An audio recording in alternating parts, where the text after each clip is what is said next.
When Portia wakes up to find her husband Hunter missing in the middle of the night, she's consumed by suspicion. The next night she follows him, uncovering a secret that threatens to unravel their fragile bond. Can their love survive the truth she discovers?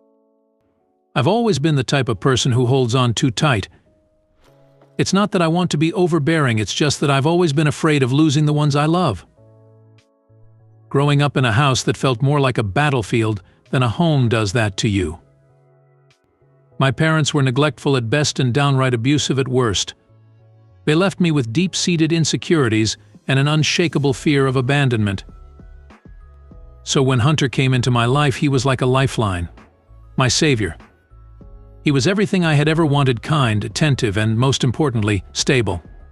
I clung to him with all my might. I guess that's where the problem started. Hunter needed his space, but I couldn't give it to him. I was terrified that if I loosened my grip, I'd lose him too. Our arguments were frequent and intense. Hunter would accuse me of being too clingy, of suffocating him. "Portia, you need to give me some space," he'd shout. And I'd counter, tears streaming down my face, "I just love you so much, Hunter. Can't you see that?" In the end, I always managed to manipulate the situation in my favor. I'd play the victim card, and Hunter, with his big heart, would relent. But I knew, deep down, that this wasn't sustainable. One night, something strange happened. I'm usually a heavy sleeper, but for some reason I woke up in the middle of the night. I reached out for Hunter, but his side of the bed was cold and empty. Panic set in immediately. I got up and searched the house, calling out his name. I glanced over at Portia, who was still asleep, her face streaked with dried tears. I sighed, rubbing my face, trying to shake off the lingering frustration. "Hunter? Hunter, where are you?" But there was no response. He was nowhere to be found, and his car wasn't in the garage. He must have gone out, but where? I eventually went back to sleep, certain I'd hear the full story in the morning. I was wrong. I woke up to Hunter bringing me my first cup of coffee with a big grin on his face. "Morning," he said, kissing me on the cheek like it was just another day. Morning. Is everything okay?" I asked, trying to keep my voice steady. "Great. It's a beautiful day and I slept like a baby. Didn't wake up at all," he replied with a casual smile. That lie hit me like a punch to the gut. I felt like the ground had shifted beneath my feet. "You were gone," I whispered, more to myself than to him. "What was that?" he asked, clearly not hearing me. "Nothing," I said, forcing a smile. But inside I was a storm of emotions. I couldn't shake the feeling that he was hiding something from me. The next night I decided to find out the truth. I pretended to fall asleep, lying there with my heart pounding in my chest. After a few hours I felt Hunter stir beside me. He quietly slipped out of bed, got dressed, and tiptoed out of the room. As soon as he was gone, I sprang into action. I threw on some clothes and followed him, my mind racing with possibilities. What was he up to? Where was he going? I trailed him through the silent streets, keeping a safe distance. My heart felt like it was about to burst out of my chest. When he finally stopped, it was in front of a bar. I paused, taking a deep breath before following him inside. The bar was dimly lit and filled with the low hum of conversation and clinking glasses. I spotted Hunter immediately. He was at a corner table, surrounded by a group of men, laughing and drinking like he didn't have a care in the world. The sight of him so carefree while I had been spiraling into a frenzy of anxiety and suspicion made my blood boil.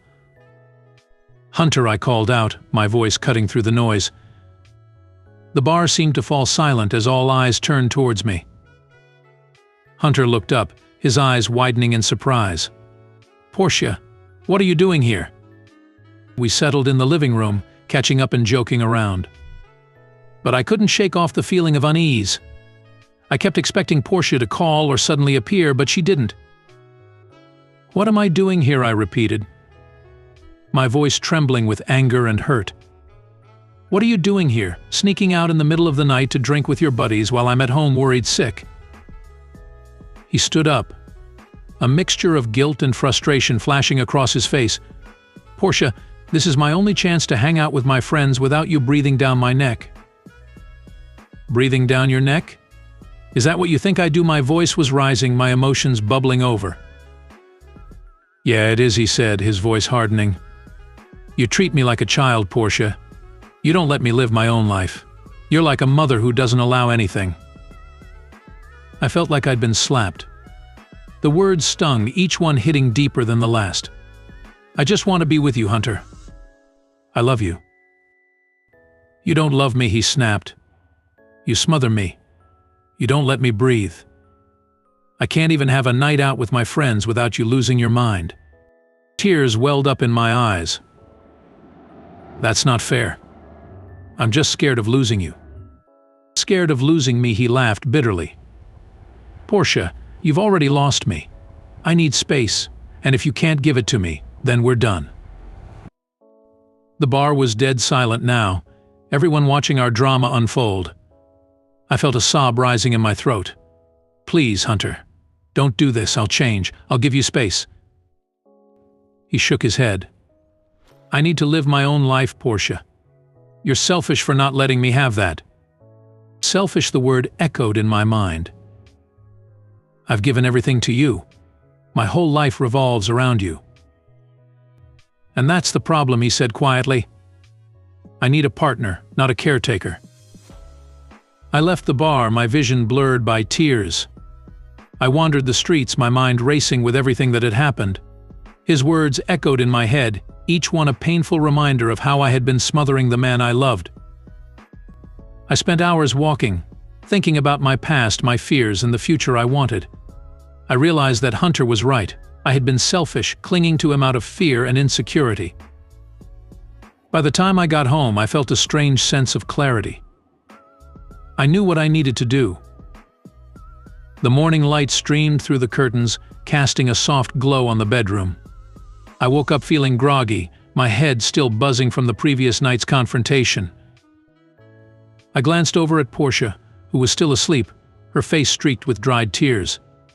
I sighed, rubbing my face, trying to shake off the lingering frustration. Portia stirred, her eyes fluttering open. She looked at me with a mixture of fear and sadness. "Hunter, can we talk?" Her voice was barely a whisper, but I could hear the tremble in it.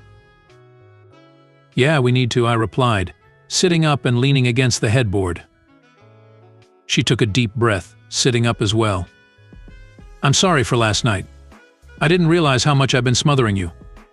I was so scared of losing you." "Portia, it's not that I don't love you," I said, trying to keep my voice steady. "But I need some space to breathe.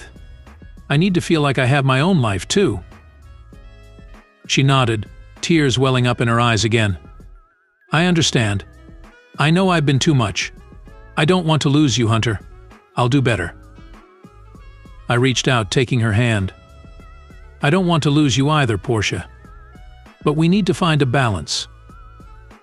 She squeezed my hand, a small, hopeful smile tugging at her lips. "How about this? Invite your friends over tonight. I'll buy you guys some beer, and I'll stay at my friend's house for the night. That way you can have some time with them without me hovering around." I blinked, taken aback by her offer. "You'd really do that?" "Yes," she said firmly. "I want to show you that I trust you. I want to make things right." I felt a lump in my throat, touched by her gesture. "All right, let's try it. Thank you, Portia." That evening I invited my friends over. They were surprised but pleased to be invited to my place for once. Portia had gone out, true to her word, leaving us with a fridge stocked with beer and snacks. We settled in the living room, catching up and joking around. But I couldn't shake off the feeling of unease. I kept expecting Portia to call or suddenly appear, but she didn't. The hours ticked by and slowly I began to relax. "Hey man, you okay?" my friend Jake asked, noticing my distracted state. "Yeah, just." Adjusting, I replied with a wry smile. "It's been a bit rough at home lately. You mean with Portia? Jake guessed. I gotta say, it's nice to see you out and about more. Yeah, we're working on it, I said, feeling a pang of guilt. She's really trying, and so am I. The night wore on, and I finally felt a sense of normalcy. It was refreshing, and I realized how much I had missed this simple camaraderie. As my friends started to leave, I thanked them for coming and promised we'd do it again soon. After the last of them left, I sat down on the couch, the house feeling eerily quiet. Portia still hadn't called. I checked my phone, half expecting a dozen messages, but there was nothing. For the first time, I felt a glimmer of hope that maybe things could change. The next morning, Portia returned, looking a bit tired but determined. How was your night? She asked, setting down her bag. It was good, I said, smiling. Thank you for giving us space. It really meant a lot. She nodded, looking relieved. I'm glad. I want us to work, Hunter. I'll do whatever it takes. I pulled her into a hug, feeling a weight lift off my shoulders. We'll make it work. Together. As we held each other, I knew this was just the beginning of a long road ahead.